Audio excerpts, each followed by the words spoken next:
আব্দুর রহমান বিন দেলাওয়ার বলে হ্যাঁ ওই যে আপনাকে আমি অনেক দিন থেকে খুঁজছি কিন্তু আপনাকে পাইনি। যখন খুব তেল মারতে লাগলো তখন বুঝলাম এই শালা বেটার মতলব খারাপ। যখন বেশি তেল মারছে তখন বুঝতে পারছি এর মতলব খারাপ। তাই আমি বললাম কি বলছে তাই বল। বুঝি মুলি সাহেব আপনাকে আমি অনেক ভালোবাসি।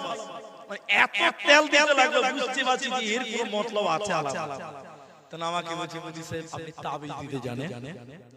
আমাকে বলছে আপনি তাবিজ দিতে জানেন? আচ্ছা এখন আপনারা কি বলছেন? এখন আমি যদি ছেলেটাকে বলে দেই যে আমি তাবিজ দিতে জানি না, ও শালা গোটা গ্রামে দুর্নাম করবে যে শালা আসামের বক্তা কিচ্ছু জানে না। বলবে না? বলবে কি বলবে না? তা আমি খানি কৌশল করে বললাম ভাই তাবিজ তো মেলা এরকম আছে, তো তুমি কিসের তাবিজ নিবা? বুঝি এটাও বলতে হবে, না বলে কি বুঝবো? তোমার টাকা লাগবে, আমি যদি জমি দিয়ে দিলে কেমন হবে? বলছি এটা বলতে হবে, না বললে হবে না, বলতে হবে। ওই ছেলেটা গাল চুলকাতে বলছে মুলি সাহেব